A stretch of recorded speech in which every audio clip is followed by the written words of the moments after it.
Let us send a clear message, Madam Speaker. Violence against women and children will not be tolerated. Predators will face consequences. Victims will be heard, respected, and protected. Thank you, Madam Speaker. Questions and comments. The Honourable Member for Langley Township, Fraser Heights. Thank you, Madam Speaker, and thank you for, I'd like to thank the member for her speech on Bill C-16. Among other things, that bill introduces the concept of femicide, which is a response to a shocking rise of interpartner violence in Canada. Effectively, that provision of Bill C-16 would elevate what might otherwise be second-degree murder to first-degree murder if it was done in the context of interpartner violence. I think we're signaling that we're going to agree with that, but I wonder if the member could comment on whether that would survive a inevitable Charter of Rights challenge. Thank you. The Honourable Member for Davenport. Thank you, Madam Speaker. I unfortunately did not have my microphone on, so I only heard part of the question, so I apologize to my honourable colleague. But here's what I would say to him. The Protecting Victims Act, C-16, is one of the most significant updates to Canada's criminal justice system in generations. I will tell you, I have heard that there's concerns on the other side about there being a court challenge. I will tell you, as our minister said this morning, he has taken into consideration what has happened in the Supreme Court. They have provided some guidance about how that we can avoid these type of constitutional challenges in the future. Thank you, Madam Speaker. Questions and comments. The Honourable Member for Rimouski, Matapedia. Thank you very much, Madam Speaker. I heard le discours de ma collègue my plutôt, colleague's la question speech qui me earlier, vient en tête est and the assez question simple. Avec le projet de loi it raises is quite C16, simple. on veut With Bill arrêter notamment les arrêts C-16, the automatiques government de Jordan. wants to Madame la Présidente, ça fait 10 ans, automatic use of 10 ans Jordan. que ça Well, listen, existe, ça. Jordan's Et là, been there qui for est au 10 pouvoir years depuis now, and 10 who's ans? been in power for Ce the last même 10 years? Parti libéral-là. Well, this Alors, la same question est Liberal aussi Party. simple que So ça. the question is very Pourquoi simple. avoir attendu 10 Why ans has the pour un Liberal problème Party qu'on waited connaissait 10 déjà il y a years 10 to ans? fix a problem that we already knew about 10 years The ago? Honourable Member for Davenport. Madam Speaker, I think this year is going to be a year of action, and I want to say to the honourable member and his question, I was very hopeful when I heard some of the speeches this morning where there is a spirit of cooperation, a spirit of positivity, a spirit that we will work together to make sure that we are passing legislation that's going to protect Canadians. And I will tell you, I'm very proud of this legislation being introduced today, and I hope all members will pass it quickly through this House. Thank you, Madam Speaker. The Honourable Member for Sandwich Gulf Islands. Speaker, and Honourable friend from Davenport, I'm very concerned as well. I'm glad to see Bill C-16 debated in this place, having been introduced in December. I think we need to move more quickly on legislation. We haven't had a very full legislative package since the election. This is one I feel very strongly about, and I wanted to say her name out loud here.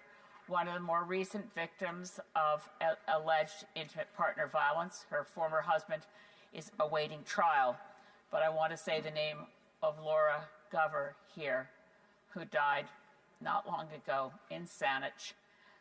Mom, much loved in the community, and a victim, we believe, of intimate partner violence.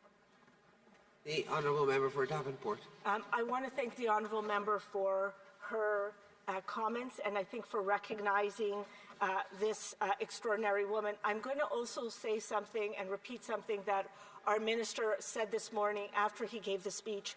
The work behind Bill C-16, which, as I mentioned before, is one of the most significant updates to Canada's criminal justice system, and it is very aggressive in ensuring that we modernize the criminal code to respond to the most contemporary threats, to intervene earlier to prevent violence, and to make sure that the justice system works faster and more fairly to victims and survivors. But this work was not just done because we just talked to a number of legislators. This is because of the work of the status of women. This is because of the work of advocate groups. This is because of all the victims of violence in this country. It is perhaps too long in the making, but it's finally here. And I would say, Madam Speaker, let's get going. Let's pass this legislation. Thank you. Resuming debate, the Honourable Member for South Shore, St. Margaret's.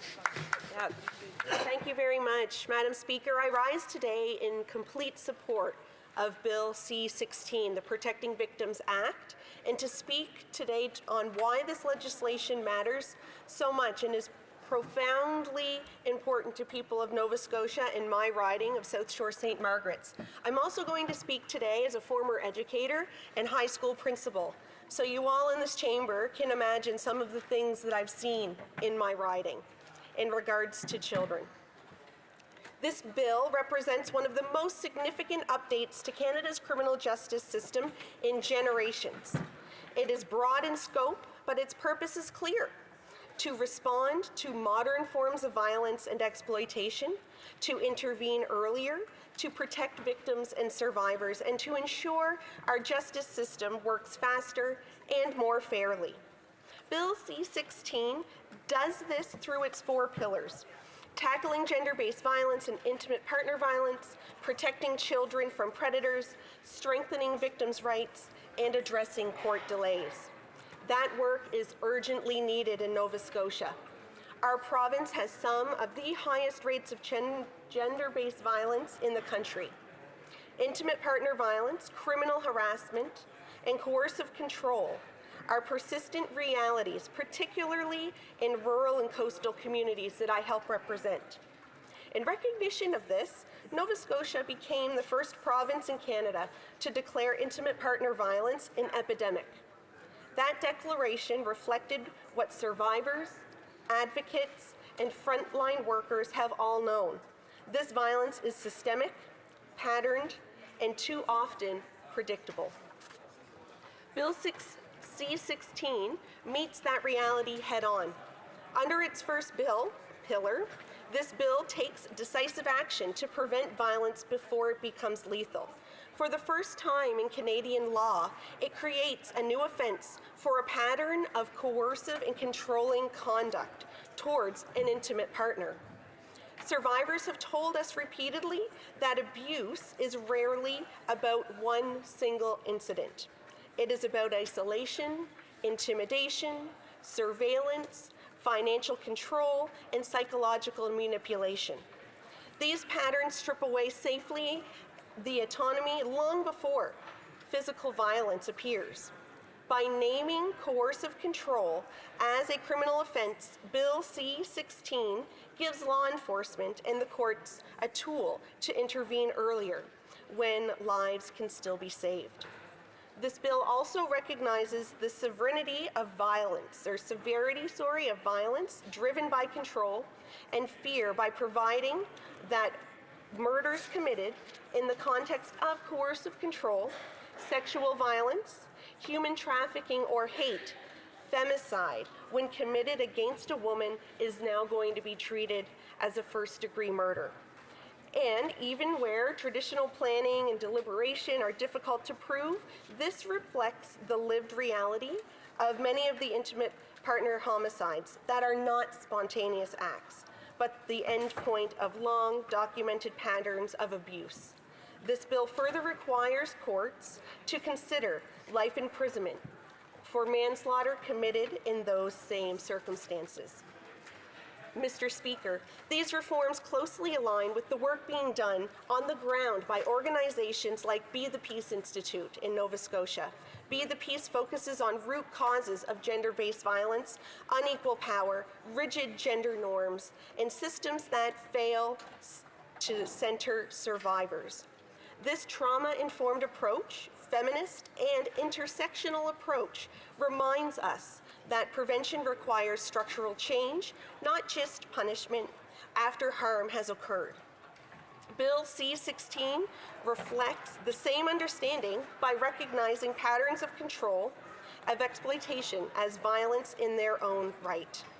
I'm also proud to have said that I was on the board of directors for Second Story Women's Centre in my riding, which supports women, girls, and gender-diverse people across the South Shore. Second Story provides counseling, advocacy, safety, and support within their community. And I've seen firsthand how many survivors, having endured years of coercive control that have never quite fit legal definitions before. Bill C-16 helps close that gap by aligning the criminal code with the realities that survivors and frontline workers have always understood. This bill modernizes the offense of criminal harassment, removing the requirement that a victim must prove they are subjectively feared for their safety, and replacing it with a reasonable personal standard. This change matters. It matters deeply for victims who are stalked, monitored, or intimidated. But those whose fear have been minimalized or questioned in the past. In terms of myself as an educator with youth, under its second pillar, BC16 strengthens protections for children and youth, particularly in an increasingly digital world. As a former educator, I want to speak clearly about this. In classrooms, we see the consequences of online exploitation every day. That anxiety, shame, isolation, and fear. This bill updates the criminal code to address harms that barely existed when many of our laws were written. It expands the offense of non-consensual distribution of intimate images to include AI-generated sexual deepfakes, recognizing how technology is being weaponized against young people, especially young girls. It criminalizes threats to distribute sexual abuse material. It directly addresses sextortion, which is one of the fastest growing forms of online exploitation in children. Bill C-16 also expands the child luring and sextortion offenses. It creates a new offense for reoccurring a person recruiting a person under 18 into criminal activity. This is something I've seen hands-on, boots on the ground during my time as a principal.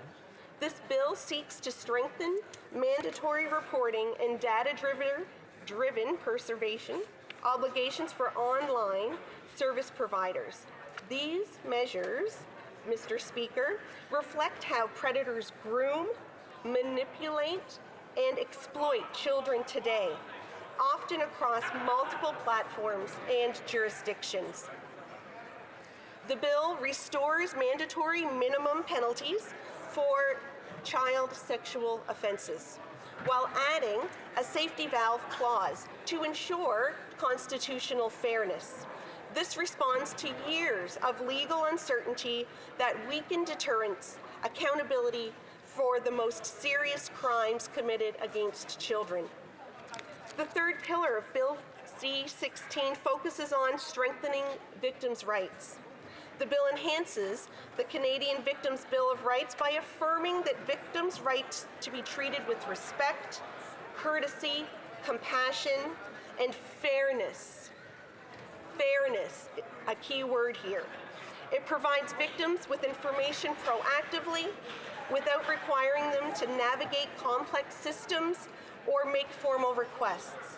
It expands access to testimonial aids. It clarifies victims' rights to protect impact statements at sentencing and parole. And it improves information sharing under Corrections and Conditional Releases Act. These changes, Mr. Speaker, respond directly to what victims have been telling us on all sides of this chamber, that the justice system can be re-traumatizing, confusing, and isolating. Organizations in my riding, like Thriving Together, a grassroots nonprofit working in southwestern Nova Scotia, see this every day. Thriving Together supports individuals and families affected by gender-based violence, addiction, and human trafficking. I'm sorry to have to interrupt the member. The member will have 30 seconds left after question period, and of course an opportunity to answer questions. Statements by members. Déclaration de député. The honourable member for Tayayakan, Parkdale High Park. Thank you, Mr. Speaker. I rise today to honor a longtime member of this House, Jesse Fliss, who died earlier this month at the age of 92. Jesse lived to serve. Born in Saskatchewan to Polish immigrant parents, for more than two decades he served our community as an educator, including as principal of Argentina Public School, now Garden Avenue Public School in our riding. In 1979, Jesse heard the call to public service and was elected 4 times to serve the people of Parkdale High Park. In his almost 15 years as our Liberal Member of Parliament, Jesse was a champion of human rights, in particular for the emancipation of Polish people during their struggle against communism. And he was a driving force for the recognition of the National Flag of Canada Day, a flag whose 61st birthday we will celebrate on February 15th. After his retirement, Jesse served as chair of Copernicus Lodge on Roncesvalles Avenue, serving seniors, especially Polish background, with their healthcare needs. Jesse did all things in our riding and in this place with a strong spirit of mutual respect and a love of Canada. He leaves his wife Sophie and a large family, including 8 great-grandchildren. With them, we share our condolences and our thanks for sharing Jesse Fliss with us. The Honourable Member for Chatham-Kent-Leamington. On February the 4th, my parents, Abe and Susan Epp, will celebrate their 65th wedding anniversary. The world has changed in extraordinary ways since 1961. Humanity has landed on the moon and has survived a Cold War. Canada adopted its flag, and global adoption of the internet and mobile phones has transformed how people connect, work, and understand the world. Daily life today would be nearly unrecognizable to the young couple that began their journey all those years ago. Changes often arrive faster than anyone expected, and while technology and all facets of society have shifted, my parents built a life rooted in commitment, adaptability, and love. Their story reminds us that while the world may change at breathtaking speed, the values that truly matter, partnership, resilience, and care for one another, can endure and still give us hope and optimism for what lies ahead. Colleagues, please join me as I congratulate my parents on 65 years of space travel, smartphones, and surviving each other. The Honourable Member for Guelph. I rise to honor a hero, William Joseph Seifert. Bill joined the Army at 18 and trained as a gunner at Petawawa, but when he deployed to London, England, new recruits were made infantry. Bill became a Regina rifleman without training, was sent to the front in France. He fought through France, Belgium, and the Netherlands, and served as a reconnaissance scout in Germany. By quickly returning a grenade, Bill saved his platoon at Leopold Canal. In peace as in war, Bill's service and kindness never wavered. He gave his all to his family and community and his comrades at the Royal Canadian Legion Branch 234, where he was a member for 78 years. In 2024, Bill proudly represented the Reginas at the unveiling of a rifleman statue in Normandy with Her Royal Highness Princess Anne. On May 3rd, 2025, he celebrated his 100th birthday at the 80th anniversary of the liberation of the Netherlands. Seeing this country peaceful touched him deeply. On December 22nd, Bill passed away. William Joseph Seifert, Canada thanks you, we remember. The Honourable Member for Richmond Hill South. Today, I rise in solidarity with the brave people of Iran. Over the past few weeks, hundreds of thousands of Canadians have joined solidarity rallies across the country, including in Richmond Hill, where tens of thousands have gathered braving the cold winter storms to stand on the side of freedom. In recent weeks, tens of thousands of Iranians have been massacred, with many more injured and arrested by a regime that rules through fear. Fear of speaking, assembly, and simply being free. And yet, despite the executions, the beatings, the blackouts, and the bullets, the Iranian people continue to stand. They refuse to be silenced, knowing the cost, but believing freedom is worth it. The regime can shut down the internet, but it cannot shut down courage. It can imprison demonstrators, but it cannot imprison hope. Yet here at home, the Liberals offer empty words instead of action. To the people of Iran, you are not alone. The world sees you. Canada's Conservatives and Canadians stand with you. Your struggle is just. Your sacrifice will not be in vain, and your future belongs to you, not the tyrants. Today, the world watches. Tomorrow rises a free Iran and an Iran whose future belongs to its people. Hear, hear. I would remind the member we're not supposed to be using props. L'honorable député. The Honourable Member for Marc-Aurèle-Fortin. Thank you, Mr. Speaker. Good afternoon. After a few weeks in our ridings and a break from parliamentary business, we're back in the House of Commons, ready for a new year of work. I'd like to wish all of my colleagues a very happy new year. In 2025, we delivered tangible results, a more resilient economy, strategic investments to strengthen our industries, and clear measures to protect Canada's interests. We've chosen to take action, and we are strengthening our economic sovereignty. and we are supporting innovation here at home. As we begin this session, the message is simple. We will continue to invest, continue to protect our country, and continue to move forward with a strong Canada. Thank you, Mr. Speaker. The honourable member for Prince Albert. Mr. Speaker, I rise today to congratulate Saskatchewan Premier Scott Moe for not letting the Prime Minister sacrifice canola and pulse producers. Saskatchewan farmers know that market access to China has been low on the list of priorities for these Liberals. Thankfully, the Premier understands the simple truth. If you want to grow the Canadian economy, you must sell to the world. While the Premier is doing his part, the same cannot be said about this Liberal government. Trade deals are as strong as logistic networks supporting them. Exporters continue to face congested ports, limited rail capacity, and aging infrastructure. Years of underinvestment and regulatory delays have made Canada an unreliable supplier in the eyes of our trading partners. If the Prime Minister truly believes in expanding access to global markets, he must commit to serious, sustained modernization of our ports, rails, and export infrastructure. Saskatchewan knows how to sell to the world. Government must now do its part to expand markets. The honourable member for Kanata. Mr. Speaker, I rise today to recognize the extraordinary courage of the Iranian people who continue to stand for their dignity, their freedoms, and their fundamental right to determine their own future. The Iranian regime's brutal use of violence, arbitrary detention, and intimidation against peaceful protesters must end. Here in Canada, many Iranian Canadians are watching these events unfold and are heartbroken, worried for loved ones, grieving for those lost, and longing for a future free from fear. Canada's position is unequivocal. We condemn the Iranian regime's ongoing abuses and are in close coordination with our international partners to hold those responsible to account. To the people of Iran and to Iranian communities here in Canada, you are not alone. Canada stands with you. We hear your voices and we will not look away. Thank you, Mr. Speaker. The honourable member for Elgin St. Thomas, London South. Thank you, Mr. Speaker. Tens of thousands of Canadians have been reaching out to members of Parliament over the winter break, telling the Liberals to set aside their divisive and toxic Bill C-9 and to stand up for the fundamental rights and freedoms of Canadians. I am pleased to report that today at the Justice Committee, we were finally able to get the Liberals to agree to set aside this divisive bill and focus on addressing real crime affecting communities across the country.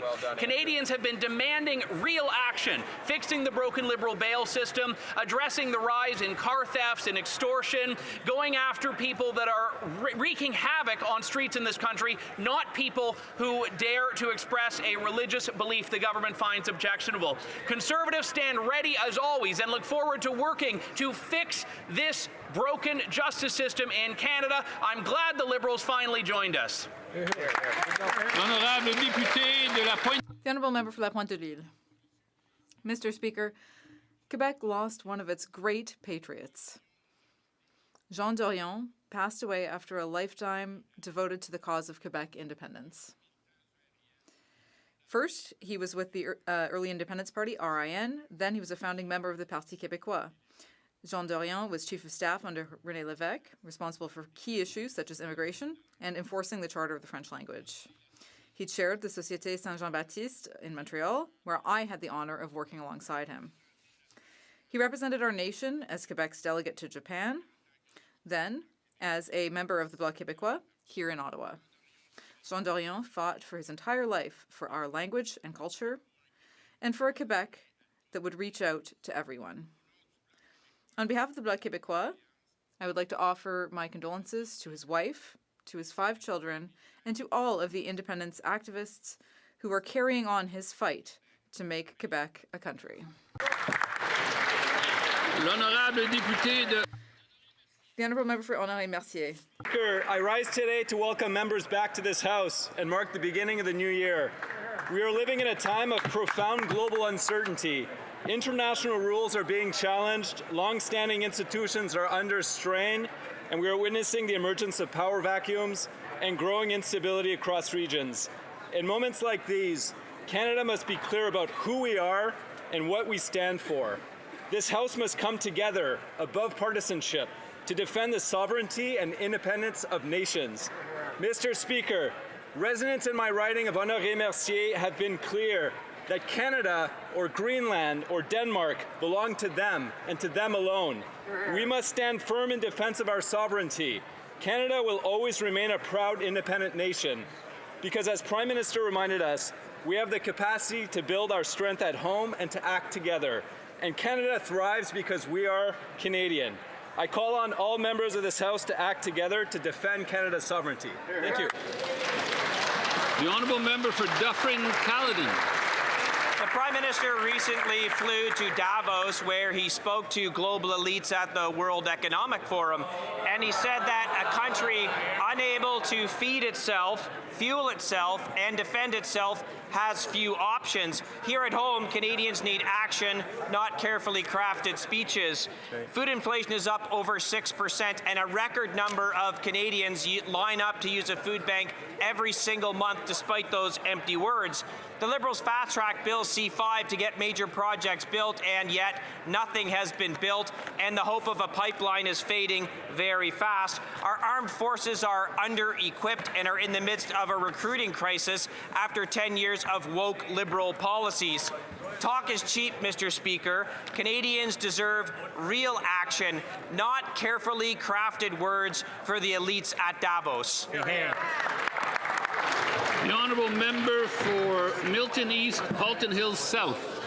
Mr. Speaker, recently I held a town hall in my riding to discuss our government's proposed legislation on public safety, including Bill C-14. This discussion was frank, emotional, and deeply personal. What was clear is that my constituents want action. They are concerned about public safety, they expect results, and they expect Parliament to do its job. Many residents asked why progress has stalled and why bills remain tied up in committee. They are frustrated, and they are right to be. Our government is responding to real concerns raised by communities, victims, and law enforcement. The delays are occurring in committee where an opposition party has chosen obstruction over collaboration. Prolonged procedural delays and filibustering do not make communities safer. They do not help victims. They do not reflect the urgency that Canadians are demanding. Canadians are asking us to work together and to deliver results. Bill C-14 is one important step towards strengthening public safety, and it deserves to move forward. It's time for the opposition to work constructively in committee so Parliament can deliver the action our communities are demanding. The Honourable Member for Carlton Trail, Eagle Creek.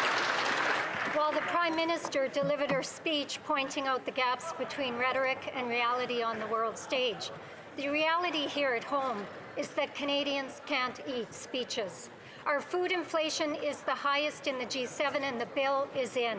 Food costs are now up 6.2%, with groceries up 5%, and restaurant meals up 8.5% year over year. The PM's $78 billion deficit has turned Canada into the food inflation capital of the G7. Instead of delivering affordability, he insists on blaming tariffs from the US, which don't even apply to food costs in Canada.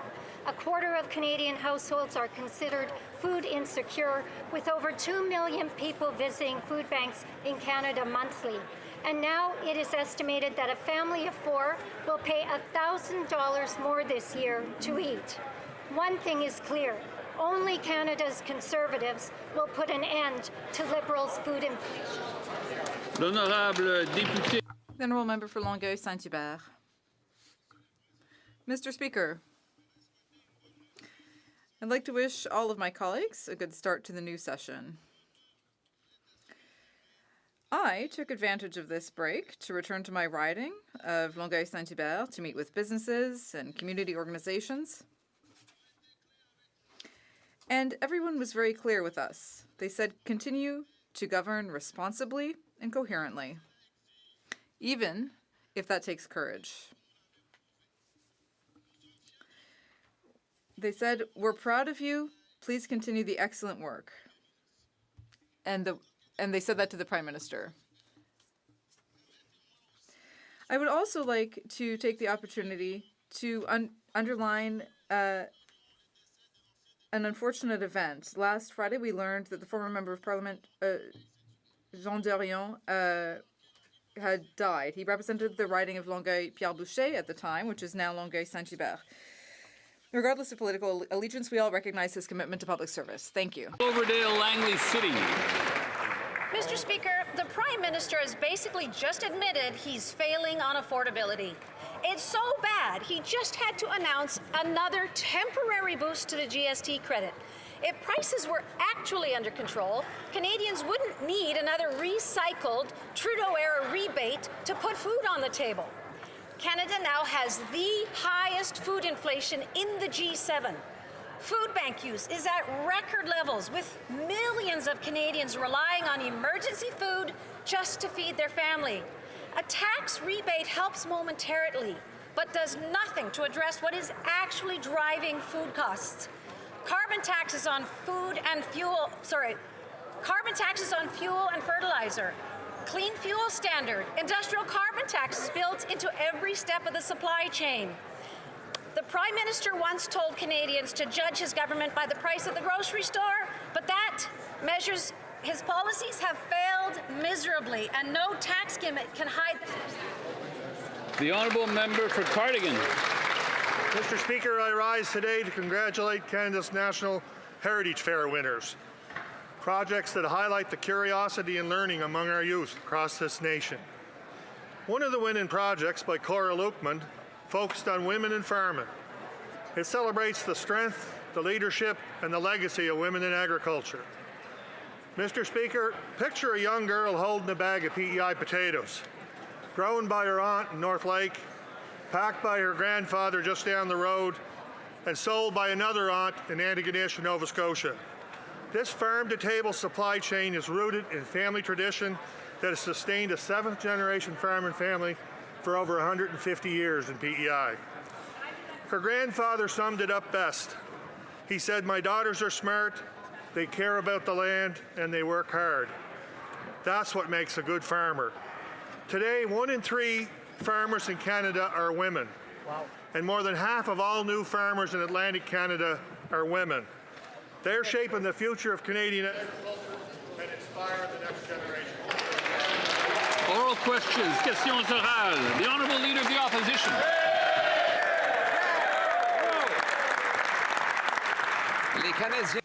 Canadians deserve affordable groceries.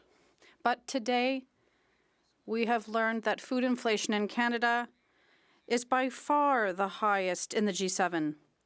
It's growing twice as fast as in the U.S., and food inflation has doubled since this Prime Minister came to power.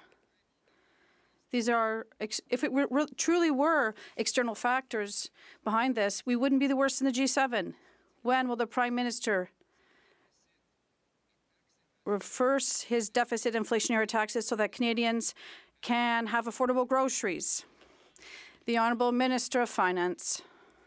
Mr. Speaker, it's a pleasure to be back, and this Monday we have good news. The Canadian Groceries and Essentials benefits will help 12 million Canadians. And my Conservative friends are happy in their hearts, Mr. Speaker, because they know this represents roughly $1,800 for a family of 4 and roughly $950 for a single person this year. The Liberals support this and Canadians do. Will the Conservatives do as well? The Honourable Leader of the Opposition. Mr. Speaker, after food inflation has doubled under this Prime Minister, and with the worst food inflation in the G7, the checks that the Liberals are announcing today won't even pay for just one grocery shop. Yes, the reality is that the average family will have to spend $17,000 a year for grocery costs. When will the Prime Minister reverse his taxes and inflationary deficits so that Canadians can eat? The Honourable Government House Leader. Mr. Speaker, first and above all, we would like to all express our solidarity with the Leader of the Opposition in this decisive week for him. I am certain he'll be able to convince a majority of his constituents to support his leadership. Second, we welcomed his openness with respect to the legislative measures before this House, and there is a bill That is the Prime Minister's plan for our economy to create jobs and opportunities in Canada. Can he give us a date when we'll be able to vote third reading of the Budget Implementation Act? Canadians deserve affordable groceries, but under this Prime Minister's watch, food price inflation is the highest in the G7. It's twice as high as in the States, twice as high as when he took office. He can't blame global factors when it's rising faster than any other G7 country. The real cause is his rising taxes on farmers. I'm going to allow the honourable leader of the opposition to start that question over. I mean, we need guys. Start it over there. Start it over there. The honourable member of the opposition. The honourable leader of the opposition. Mr. Speaker, the Canadian people deserve affordable groceries. Liberals might laugh that off, but they've given Canada the worst food price inflation in the G7. It's rising twice as fast here in Canada as in the United States of America. 2.2 million people lined up at food banks. And since this Prime Minister said that he would make groceries affordable, the inflation rate has actually doubled. Will the Prime Minister finally reverse his inflationary deficits and taxes so Canadians can afford to eat? The Honourable Government House Leader. Mr. Speaker, we certainly want to wish the Leader of the Opposition well in this very decisive and important week for him, and we know that he will have success at his party's convention. Best of luck. We're rooting for you. The Prime Minister's plan to grow our economy, to create $1 trillion in investment, and to protect our workers and our industries from trade threats is before this House, Bill C-15. Now, we take very, very well the Leader's openness on working with us on legislation. Can he give us a date, just a date, the next words out of his mouth, give us the date where we can have third reading on the BIA, Mr. Speaker? The Honourable Leader of the Opposition. Well, Mr. Speaker, in the spirit of solidarity, why won't they agree with the Canadian people that we should get rid of all the hidden taxes that they've imposed on groceries? There's the Liberal fuel standard tax, which is 7 cents a litre on farmers, truckers, and those who bring us our food. There's the industrial carbon tax on farm equipment and fertilizer. All of this has given Canada the worst food price inflation in the G7. Our food costs are rising twice as fast as in the United States of America, and now they promise to recycle a Trudeau-era rebate that won't even cover one trip to the grocery store, Mr. Speaker. The Honourable Minister of Finance. I know that it's a particularly challenging week for the Leader of the Opposition, but let me help him because today we have good news for Canadians, Mr. Speaker. It's called the Canada Grocery and Essentials Benefit, Mr. Speaker. I know in his heart he's rejoicing, Mr. Speaker, because he's been asking questions in this House. Now we have delivered for Canadians, Mr. Speaker. The real question, all the Liberals MP are going to vote in favor. Canadians are in favor. Will the Conservative be good for their word and vote with us to help Canadians? The Honourable Leader of the Opposition. Mr. Speaker, only the Liberals would look at the $17,600 that the average family has to spend on groceries and say that it's a time to rejoice. They say that Canadians should be grateful that to be lined up in record numbers at the food bank. They think Canadians should thank them for having the highest food inflation in the G7, twice as bad as the United States of America. They think that Canadians should give Liberals gratitude for having doubled food price inflation since this Prime Minister was elected, promising to be judged by the prices at the grocery store. Why won't they reverse their Liberal taxes and debt so we can... The Honourable Minister of Jobs and Family. Mr. Speaker, it's a good news for Canadians who are struggling today. In fact, up to $1,900 more for a Canadian family to help with those costs of living that the Conservatives have been talking about all fall, Mr. Speaker. In fact, the MP from Edmonton, Manning, told a story about Enid, who is struggling with the cost of groceries. Is he going to vote against Enid's desire to have more money to buy groceries? Wow. The Honourable Leader of the Opposition. Mr. Speaker, the reality is that Eden is paying, and his family are paying, a record high price. If Eden is part of a family of 4, that family will spend over $17,000 on groceries this year. That's $1,000 more than they did last year. That's the fastest increase in the G7. And now, the Prime Minister has revived a Trudeau-era rebate, which we'll let pass, that will barely cover a few trips to the grocery store, while the average family spends $17,000+ Why doesn't the Liberals stop increasing grocery prices by getting rid of their inflationary deficits and taxes on food? The Honourable Minister of Finance. Mr. Speaker, I know that the Leader of the Opposition is a bit concerned about the week ahead, but let me quote a letter he sent us on January 24th, Mr. Speaker. We wouldn't assume that he would be good for his words. He said, if you have other ideas that make food affordable, we will fast-track them, Mr. Speaker. Well, I have good news for him. It's called the Canada Grocery and Essentials Benefit, Mr. Speaker, helping 12 million Canadians. The question we have on this side, will he stand up in this House? Will he be good for his word and support 12 million Canadians that are expecting this government and this House to support them? The Honourable Member for Saint-Jean. Mr. Speaker, Quebecers and French Canadians learned something new last Thursday. According to the Prime Minister, the Battle of the Plains of Abraham was not a conquest by the English, it was the beginning of a great partnership. According to him, the ancestors of Quebecers and English Canadians rose from the battlefield that morning and said to each other, guys, let's stop fighting, celebrate our differences, and build Canada. Mr. Speaker, if the Prime Minister wants to create some new heritage minutes, will he review his history rather than rewrite it? The Honourable Government House Leader. Mr. Speaker, English Canadians and French Canadians built a very great country, one that is the best in the world. We created great prosperity and mutual respect for our official languages and human rights, Mr. Speaker.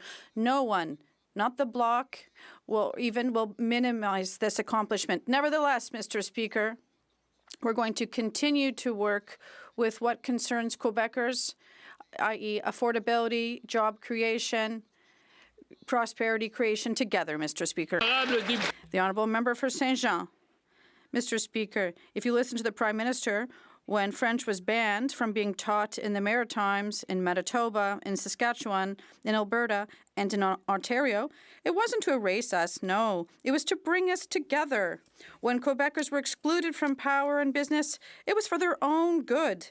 When the founder of Canada said that Louis Riel would be hanged even if all the dogs in Quebec barked in his favor, we just misrepresented his love of pooches. Mr. Speaker, when is this Prime Minister going to learn our history for real? The Honourable Government House Leader. Mr. Speaker,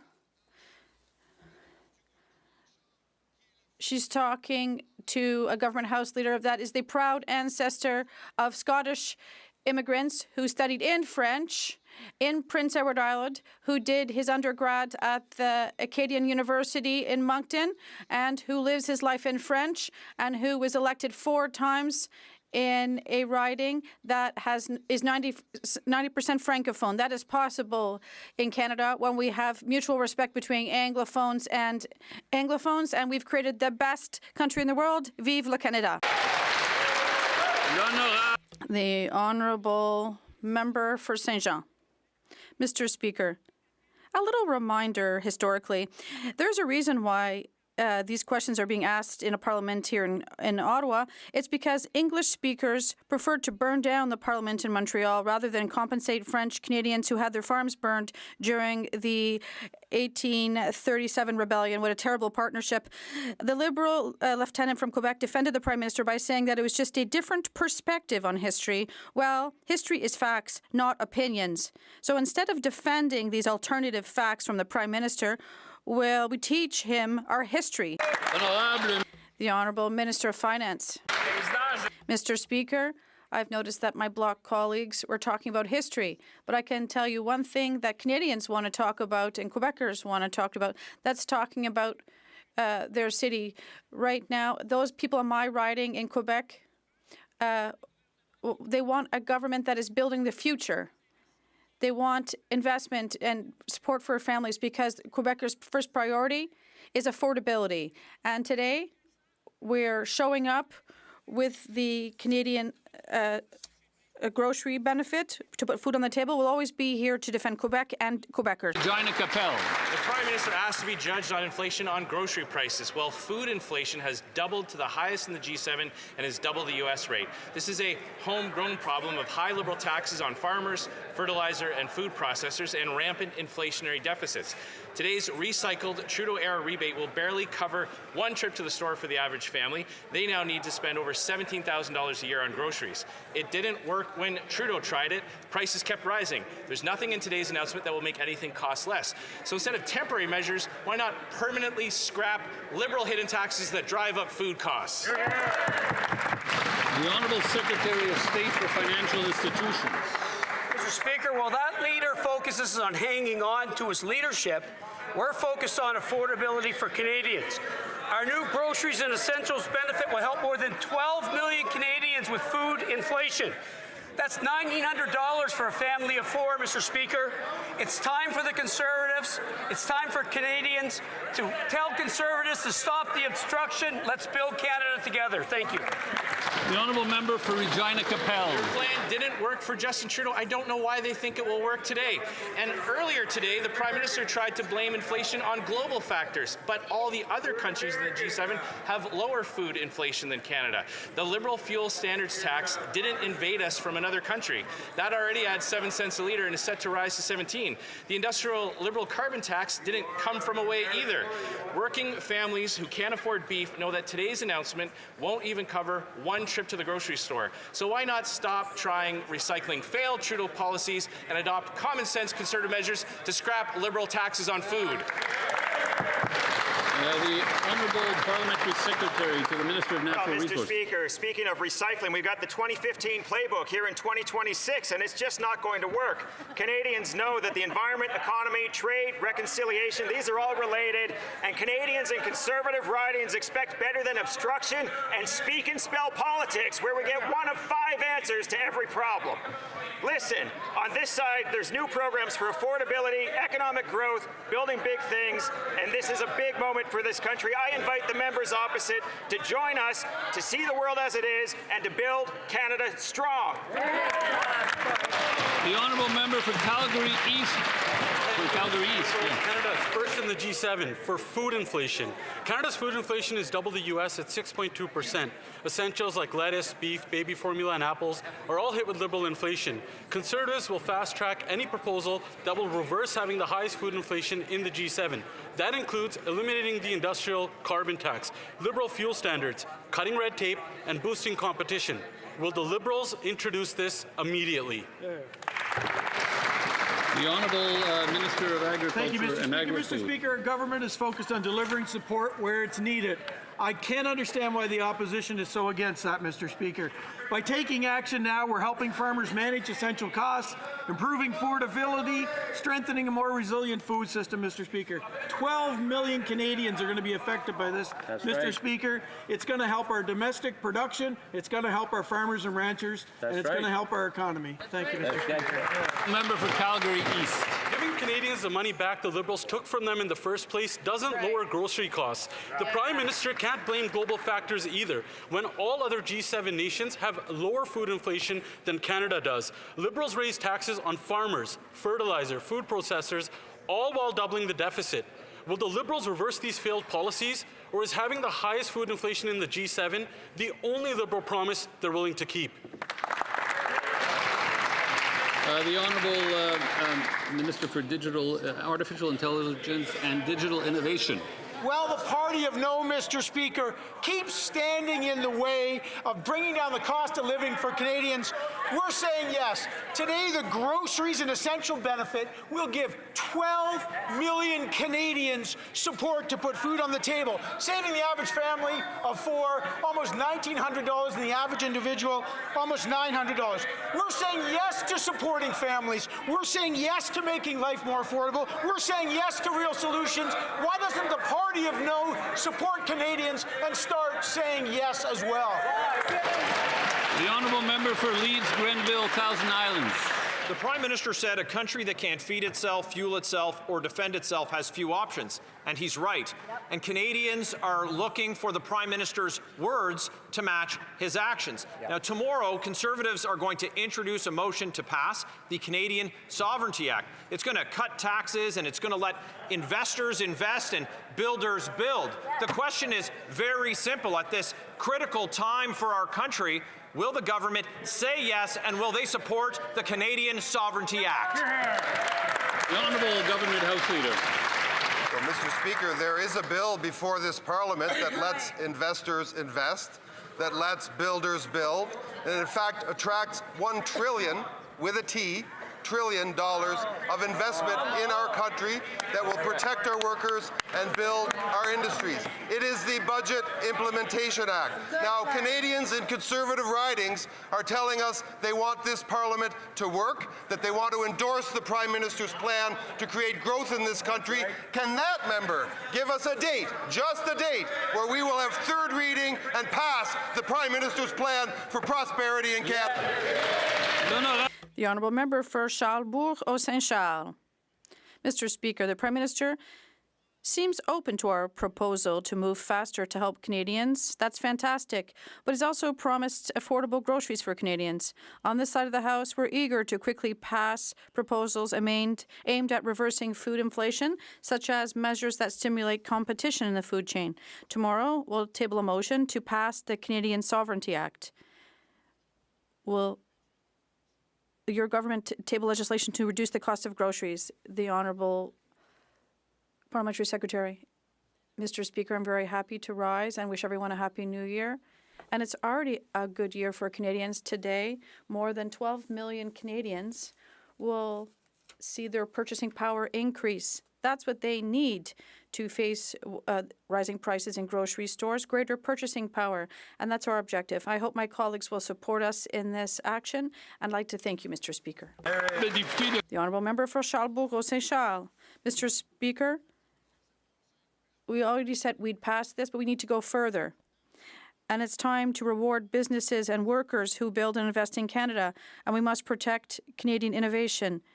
We are proposing creating a tax credit for reinvestment in Canada to stimulate domestic industrial activity, and protecting Canadian innovation by requiring the Minister of Industry to present a plan to prevent the sale of Canadian innovations, discoveries, and innovations to other countries.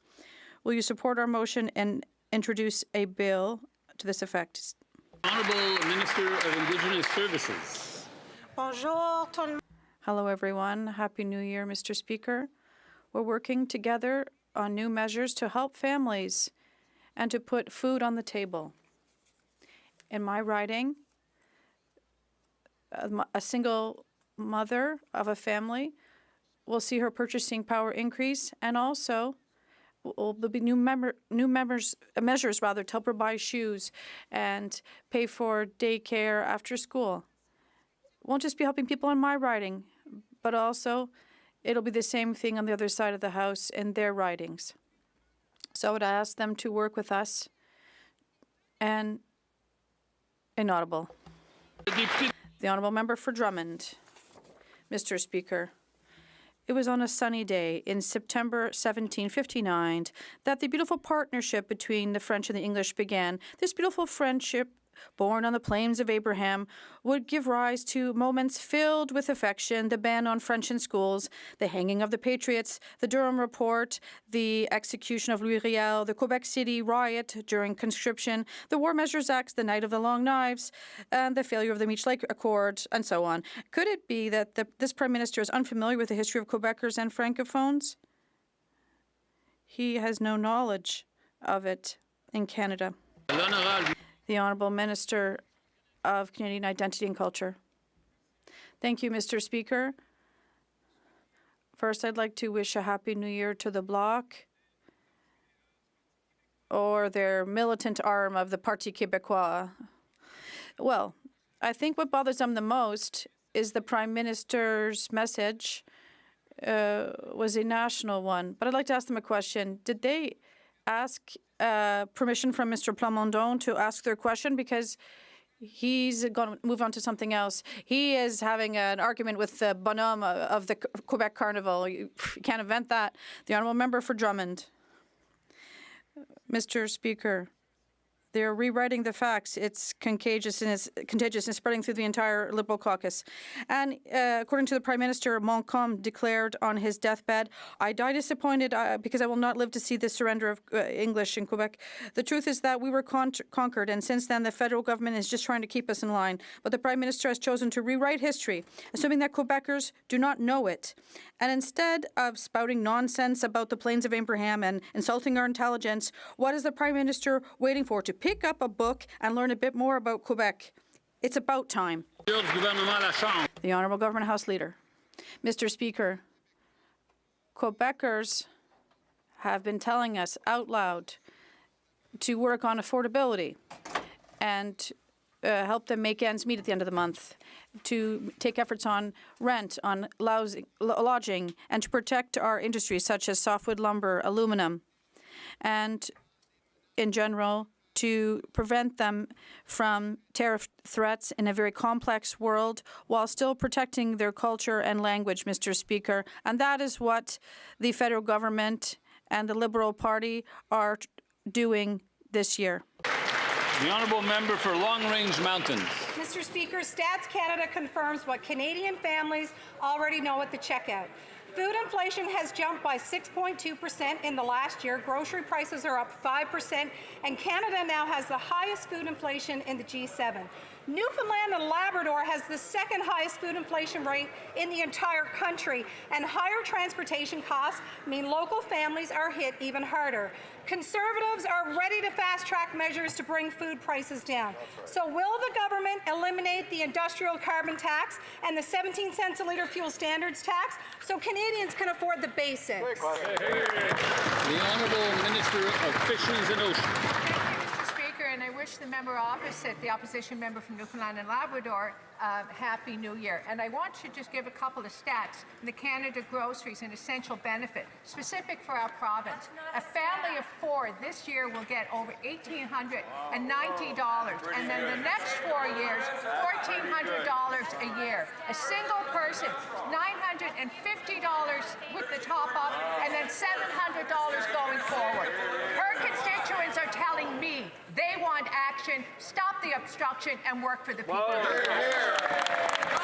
The honourable member for Long Range Mountains. We are ready to work with the government on real long-term solutions instead of recycled temporary Trudeau-era rebates. Canada has been called the food inflation capital of the G7. Mr. Speaker, that's real hardship. People back home ask me, how far does this have to go before it stops? The Prime Minister can't blame global factors when all other countries have lower food price inflation than Canada. It's a homegrown problem of high Liberal taxes. So will this government focus on actually bringing down food prices, or will it defend policies that make food more expensive? The Honourable Minister. Speaker, and I'll tell you what's recycled. And the tired notes that the Conservative members, and from Newfoundland and Labrador as well, just continue to repeat.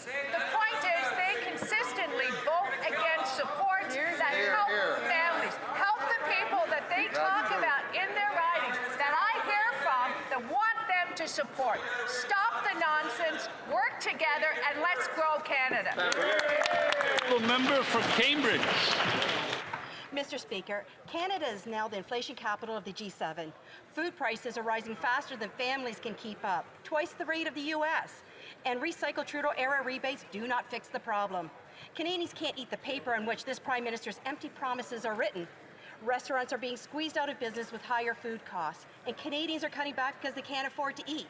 Conservatives are ready to work on long-term solutions Canadians can feel at the checkout, like cutting the industrial carbon tax and the fuel standard tax to bring prices down. Will the Prime Minister work with us, or does he consider the food bank the new order of fine dining for Canadians? The Honourable Parliamentary Secretary to the Prime Minister. Mr. Speaker, $1,900 per family is real money that will help Canadians pay for groceries, pay for schools, pay for their activities for their children, Mr. Speaker. Canadians in Conservative-held ridings want to benefit from this support from our government. Why are the Conservatives blocking systematically every time we want to help Canadians. The Honourable Member for Lévis-Lotbinière. Mr. Speaker, it's expensive to eat in Canada, and it costs a lot more here than elsewhere. There's no other country in the G7 where it costs more to eat than in Canada. Ground beef, you can't afford it anymore. It's 70% more expensive. Apples are up by 10%, lettuce by 13%, oranges up by 15%, ground coffee 42%. Mr. Speaker, is the Liberal government in the tomato business? Because that's the only thing that's gone down. The Honourable Minister of Finance. Mr. Speaker, coming from a star on Infoman, I'm not surprised to hear that question, Mr. Speaker. But, you know, I have a lot of admiration for that colleague, but he's a bit behind. He's a few days behind because now we have the Canada Groceries and Essentials benefit. Young people are happy about it, Mr. Speaker, and I know that in his heart the member is happy that we have it as well. But is he going to rise in this House and help the 12 million Canadians vote in favour of that measure and say that the Liberal government's doing good things for Canadians? The Honourable Member for Lévis-Lotbinière. Mr. Speaker, you don't buy votes, you earn them. The most recent data shows that food inflation is up by 6.2%, putting Canada first place in food inflation in the G7. The Prime Minister can't blame the rest of the planet. This is a homegrown problem caused by high Liberal taxes on our farmers. Mr. Speaker, will the government immediately commit to tabling a law which will eliminate the hidden taxes on food? The Honourable Minister of Indigenous Services. Mr. Speaker, I would like to ensure that my colleague understands that we're here to help Canadians, not just with food, but also with the cost of living. For example, daycare costs. Costs that are hard to plan for. Mr. Speaker, we ask our colleagues to follow what their leader said in his open letter. I ask them to be open to working with the government to help 12 million Canadians. Please. The Honourable Member for South Shore St. Margaret's. Mr. Speaker, when I was back home in my riding, I had many conversations with people in my community about how important the school food program was to families in my riding of South Shore St. Margaret's.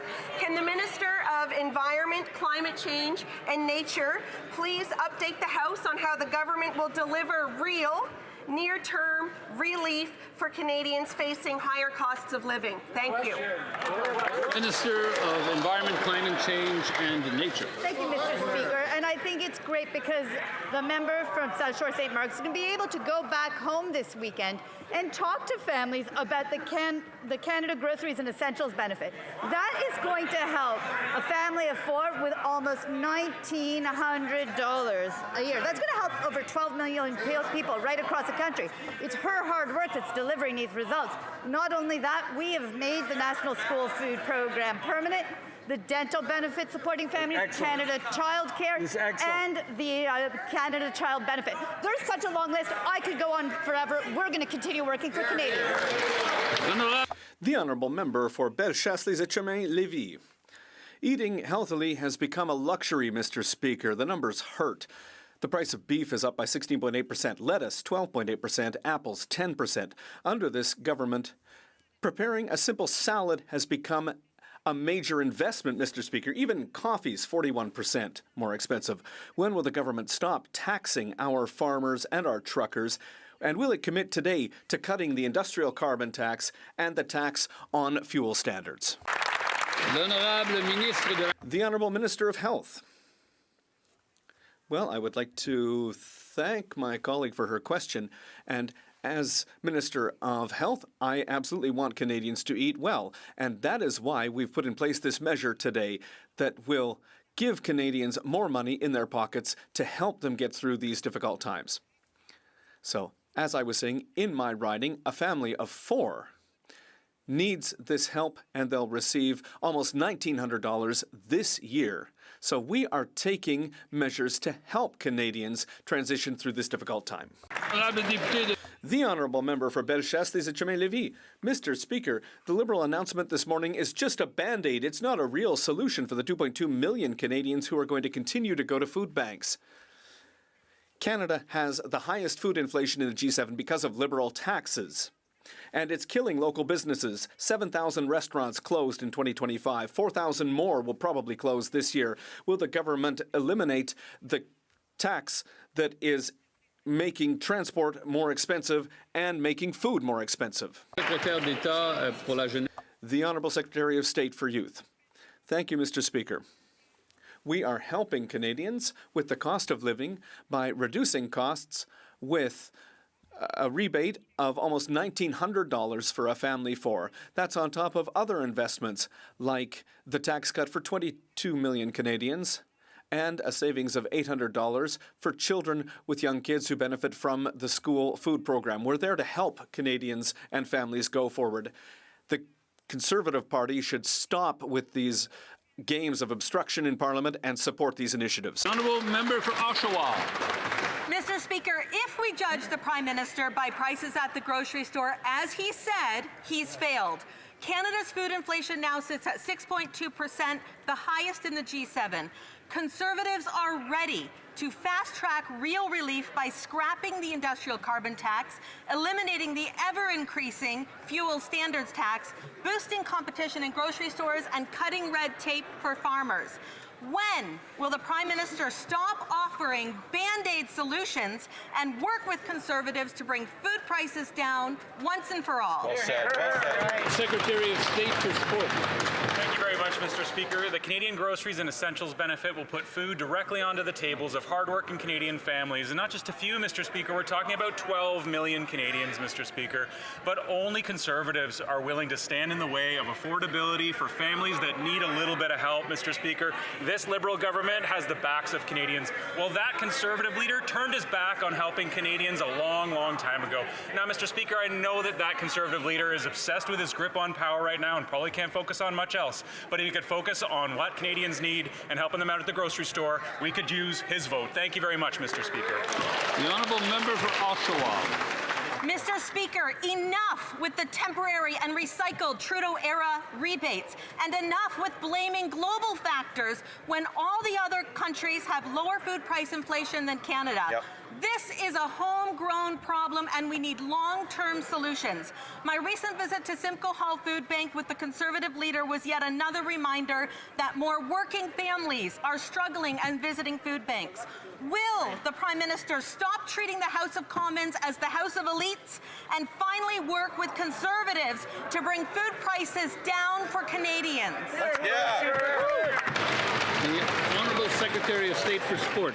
Mr. Speaker, it's always pretty fresh to hear the Conservatives talk about elitism when they're talking down supports for hardworking Canadians, Mr. Speaker. 12 million Canadians are going to benefit from the Canadian Groceries and Essentials benefit, Mr. Speaker. And from a personal perspective, when my hardworking single mom got that benefit 4 times a year, that meant running shoes for me and my brother. That meant guitar lessons for me and my brother. That meant fresher food and maybe a trip to Swiss Chalet, Mr. Speaker. But those Conservatives have never cared about affordability or lower income families, Mr. Speaker. They're only here to help their rich oil and gas friends with this nonsense on hidden taxes that doesn't exist, Mr. Speaker. The Honourable Member for Vaughan Woodbridge. Mr. Speaker, Canada now faces the highest food inflation in the G7. The government's response has relied largely on short-term relief measures that may ease pressure temporarily but do nothing to address the underlying drivers of rising food costs. Food affordability requires deeper structural action. Conservatives have put forward practical solutions, including eliminating the industrial carbon tax and fuel standards tax, boosting competition in the grocery sector, and cutting red tape for farmers. So will the government work with Conservatives to deliver lasting relief for Canadian families? Honourable Secretary of State for Labour.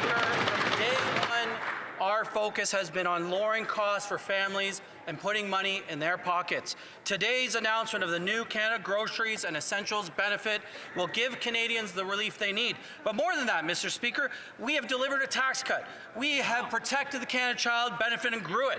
We've reduced childcare costs. We have cut the carbon tax, Mr. Speaker. We've delivered dental care. Building Canada homes. We're building low affordable housing, Mr. Speaker. Made the National Food Program permanent. Mr. Speaker, my question is, voters in Vaughan want this stuff. Why is the member obstructing? Get out of the way. The honourable member for Battleford, Lloydminster, Meadow Lake. Well, Mr. Speaker, if those measures worked, Canadians would actually be able to afford their groceries. Lettuce is up 12%, beef 16%, apples 10%, and even baby formula is up another 6%.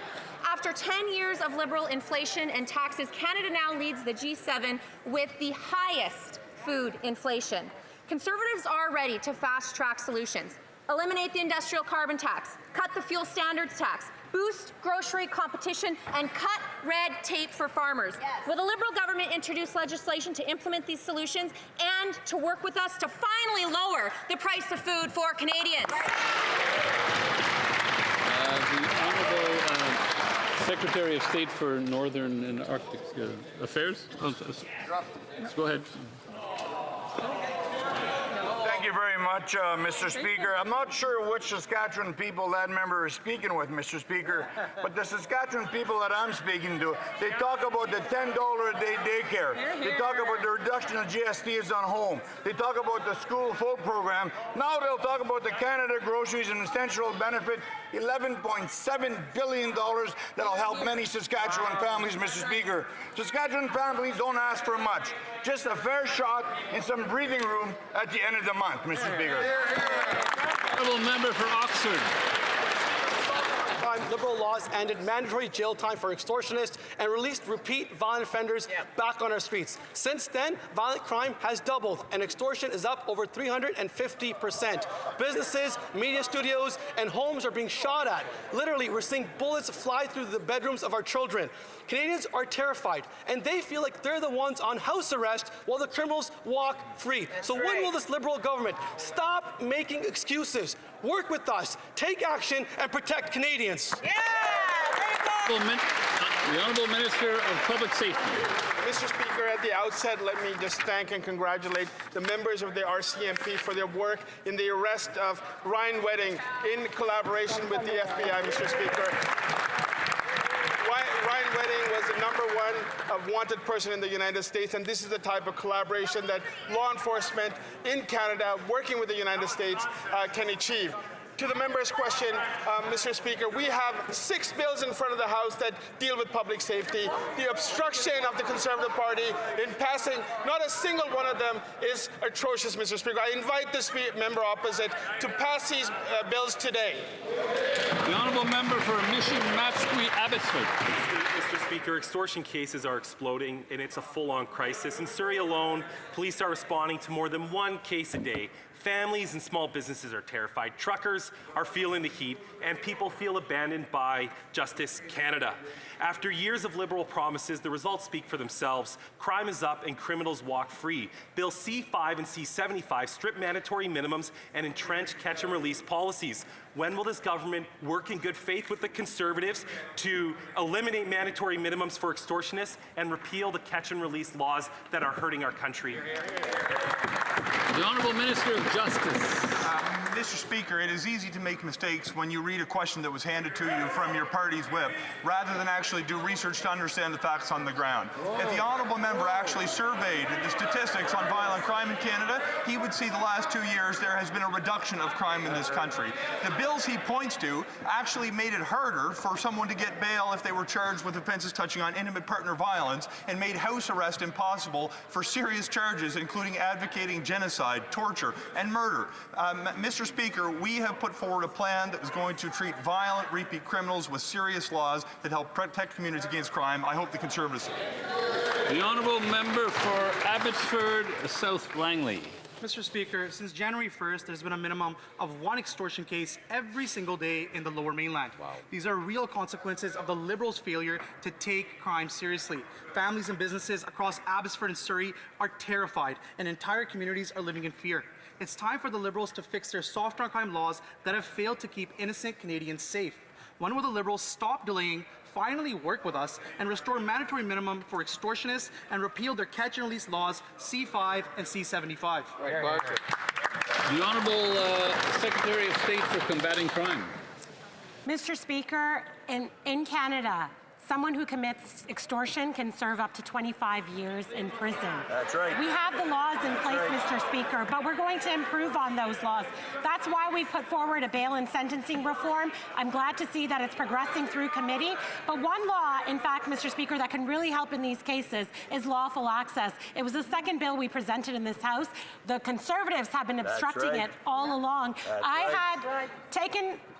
We had several different summits across this country, and what did law enforcement ask for? They asked for lawful access, Mr. Speaker. Stop the obstruction.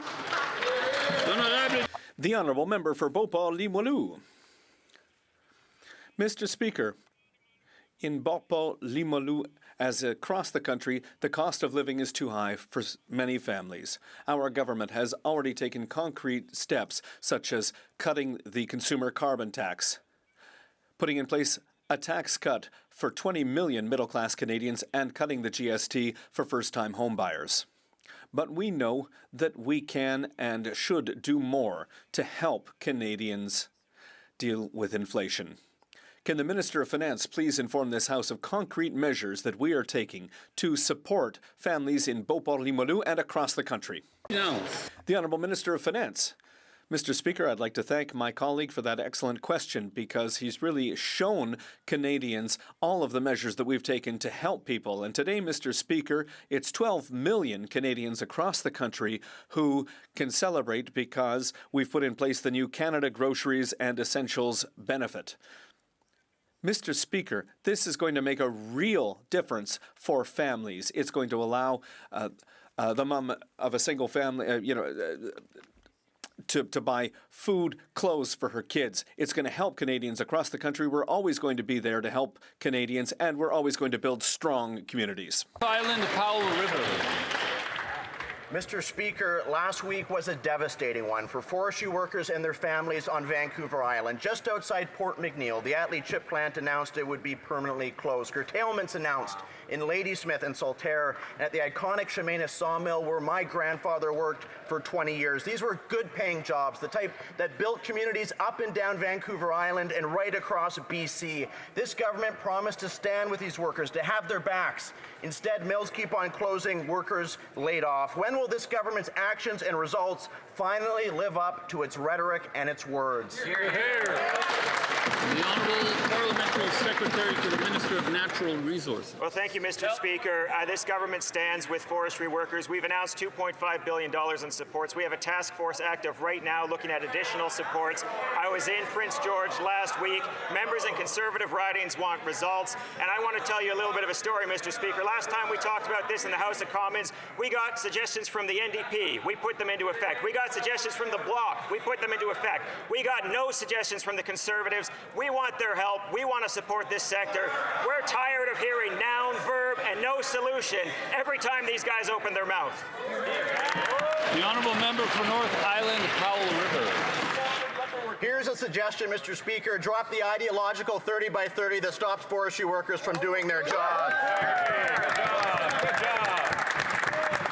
I appreciate my colleagues' comments on this issue. I do appreciate the government's promises of support, but forestry workers in my riding and across BC can't eat Liberal promises, and they can't pay their mortgage with a Liberal speech. They need action. They need results. They need this government to actually deliver something. Literally thousands of jobs have been lost. How many more mills have to close? How many more people have to be put out of work before this Liberal government steps up and takes this crisis? The Honourable Parliamentary Secretary. 30 30 by 30. I can't think of a more out-of-touch comment. They're clearly not talking to people on the ground. These are not the challenges the sector faces. We need solutions, not obstruction from the members opposite. I am welcoming them to work with us. We want to help them out. We need their help because they are the people on the ground representing Conservative ridings with Mills, and we're not hearing from them. They deserve better, Mr. Speaker. The honourable member for Kenora Kiwetanung. Air Falls Sawmill has been shut down since October. The Ignace Mill is expected to close in March, and now 150 people will be affected by the closure of a line at Thunder Bay Pulp and Paper. Mr. Speaker, every day more closures are announced, and these are good-paying jobs for hard-working Canadians that are now gone. The government's rhetoric about supporting workers is not matching the reality of the workers who are losing their jobs. Conservatives stand ready in this House to support government actions that will save forestry jobs. So, Mr. Speaker, when will we finally see some action from this Liberal government? The Honourable Government House Leader. Mr. Speaker, forestry, mill jobs, the forest sector in Canada is part of the very fibre of our country, part of the very fibre of our communities. The Parliamentary Secretary just outlined the many measures that we are putting in place to make sure that we protect those workers and those facilities against what is an ill-advised trade war that only increases the costs of housing in the United States and elsewhere. We're going to put those people to work producing wood, mass timber, building homes, Mr. Speaker. We're going to do that in the face of Conservative. The honourable member for Labrador. Mr. Speaker, Canadians have a proud history of standing with our allies during combat missions and during peacekeeping exercises. In my riding of Labrador, home of Canadian Forces Base Goose Bay, many families serve our country or stand behind our loved ones who do. When Canada's contributions are mischaracterized or minimized, it's important to set the record straight. Can the Minister of Veteran Affairs tell the House how Canada has stood alongside our allies and how we properly commemorate and recognize our veterans? Thank you. Minister of Veterans Affairs. Mr. Speaker, I thank my colleague from Labrador for the question. When NATO invoked Article 5 after 9/11, we fought the Taliban alongside our allies in Afghanistan. 40,000 Canadians deployed.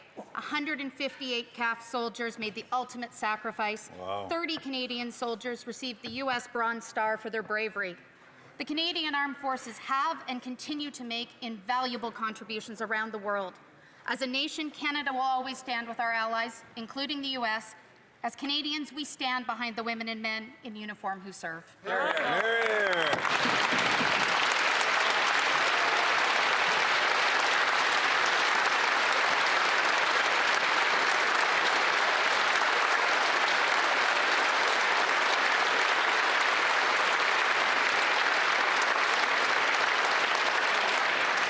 The honourable member for Selkirk, Interlake, Eastman. Every drop of Canada's iconic award-winning Crown Royal whiskey is proudly made in Gimli, Manitoba, using Manitoba grains and pure Interlake water. Unfortunately, Manitoba employees and farmers are worried because the government of Ontario is threatening to pull Crown Royal off the shelves of their liquor stores. The Prime Minister incorrectly claimed he has torn down interprovincial trade barriers when in fact he's been sitting on the sideline, and his silence on Ontario's threat to Manitoba is deafening.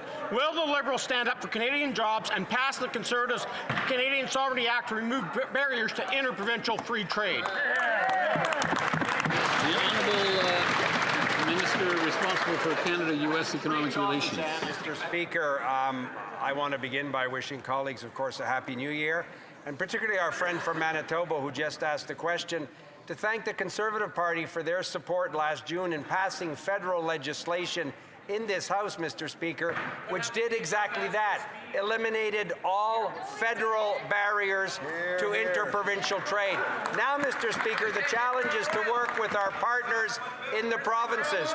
Good news, the Prime Minister has the Premiers for dinner in Ottawa on Wednesday, an all-day meeting on Thursday, and we will be discussing exactly those issues of continuing to remove those barriers. The honourable member for Edmonton Strathcona. Mr. Speaker, families in Edmonton, Strathcona, and across the country cannot wait until June to get help with their groceries. In 2022, the House passed legislation and there was an emergency payment done in weeks. Instead of making Canadians wait for months, will the Prime Minister work with the NDP to get help for Canadians immediately? And, Mr. Speaker, if they are interested in lowering the rate for groceries, will they please take the GST off all grocery essentials, finally impose a price tag and tax excess profits to stop Canadians getting gouged by big corporate interests? Thank you. The Honourable Minister for Emergency Management and Community Resilience. Mr. Speaker, this morning the Prime Minister introduced the new Canada Groceries and Essential Benefits. I look forward to returning to Alberta this weekend and sharing with my constituents that a family of 4 can receive up to almost $1,900 to help pay for groceries and other essentials. This is the kind of support Canadians are looking for. As Canadians, we look after each other. We're asking the opposition members to help us do just that. I wish to draw the attention of members to the presence in the gallery of the recipients of the 2025 Governor General's History Awards.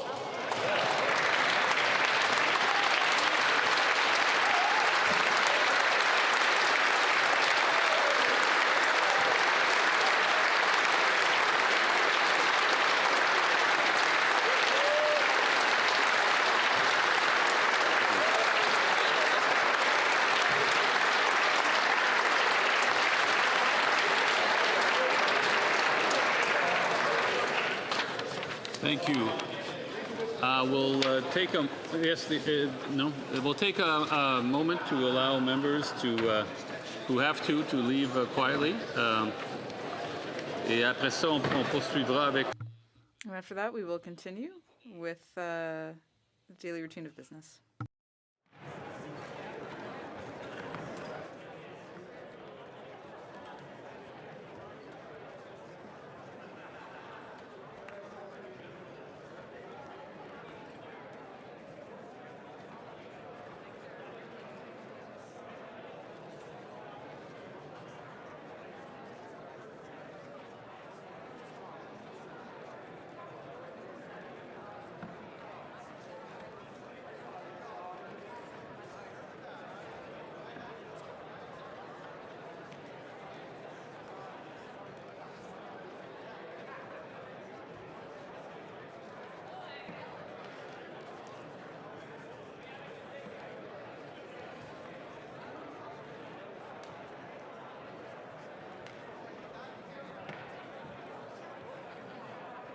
Okay, colleagues, just a reminder to leave quietly if you have to leave.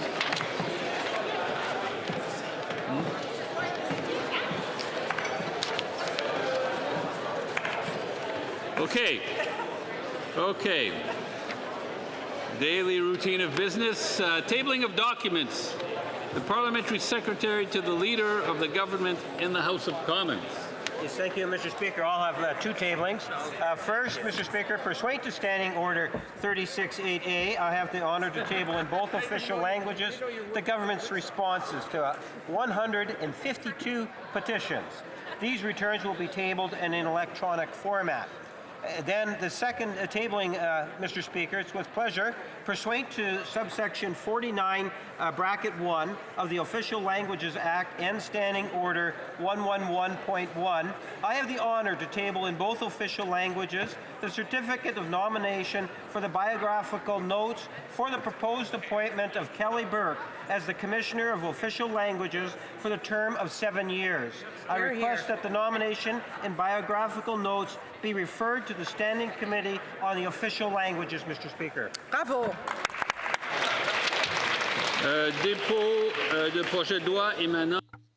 Introduction of government bills. Déclaration. Statements by ministers. Reports from interparliamentary delegations. Presenting reports from committees. Introduction of private members' bills. First reading of Senate public bills.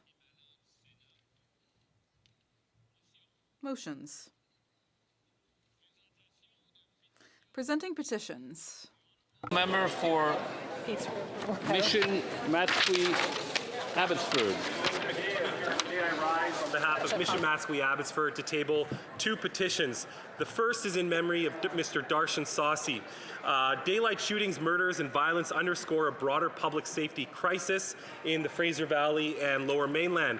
Residents are calling upon the Government of Canada to reinforce the process of public reporting so Canadians can clearly see how federal, provincial, and local governments are working together to prevent further increases in violent and organized crime.